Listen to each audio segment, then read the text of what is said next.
Welcome to our 5 on 5. We're pleased to welcome back Jackson County Sheriff Corey Falls. Sheriff, good to see you again. Thank you. Thanks for Pleasure being to be here. So thank you. So when you guys, one of the big things you guys do is you run the Jackson County Jail, and I don't know how much of your operating expenses, your budget, is the jail itself? Probably about a quarter, maybe. Okay. So between maybe 10 to 15 million dollars. It is the biggest chunk, yes. Okay. And so how do you manage overcrowding and having to release people because you guys only have so much jail space? You do rent some out, if that's the right word, sure. to the federal government? Sure. How does that work? So we do. We manage right now a 230-person bed, and it is difficult within our community because that is the place where people are taken when they've committed horrible crimes, and it's also a place where people are taken when they have unfortunately mental health issues or just a nuisance in the community. So we're always gauging with our risk analysis who needs to be in and who needs to leave. So we do rent some beds to the federal government and a couple local agencies that hold beds for their organization, and the biggest chunk of that is from the federal government, that they rent about 30 beds. Okay, and one thing I wanted to ask you is you guys are posting jobs right now. Mm-hmm. I saw on Facebook you guys are looking to hire. It seems like a lot. I think NPD, a lot of law enforcement agencies are looking to hire. Why is that happening all at the same time? Well, that's interesting. We've been watching this, and there's a lot of openings in the state of Oregon right now. We heard from the Department of Public Safety Standards and Training that runs the state academy that there's about 400 openings statewide in Oregon for law enforcement positions. Wow. In addition to that, there's about 500 anticipated retirements. So a lot of changeover happening right now. A lot of changeover happening. Are people leaving law enforcement, or are they all retiring at the same time? I think the retirements are probably due to a lot of the baby boomers starting to retire and move away. I don't know why there's 400 openings right now.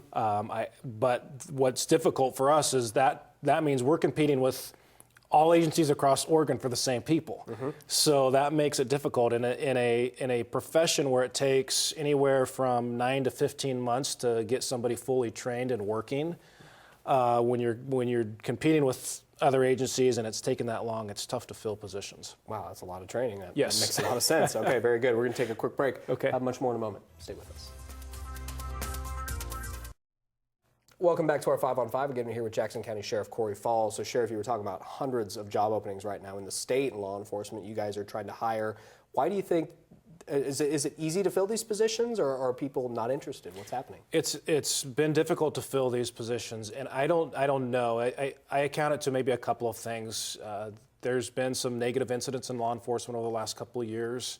There's also been an increase in violent assaults and deaths on law enforcement. So it's a combination, I would imagine, of a couple of those things where people probably question, it's like, well, there's a negative perception, it's dangerous, do I really want to go out and work nights and holidays and weekends to do this? So so we take that into consideration. It's something that I ask new recruits when they come in, hey, what do you think about the perception of law enforcement now, and get their feedback on that.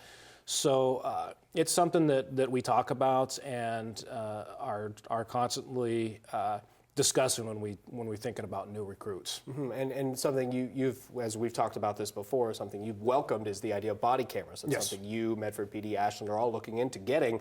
Where do we stand with those? Well, we're about a couple months away. Body cameras, I think, are important. I'm a fan of them and having them within our organization. I think it does help with public trust.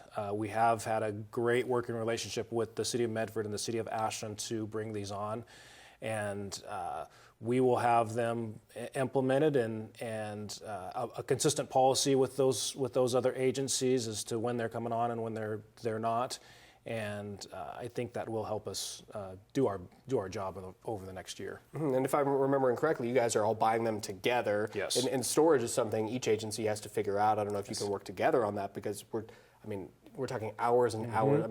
What do you have to wait a year till you can delete some of this stuff, or is it longer? There is some different time frames, and it's going to depend on the incident.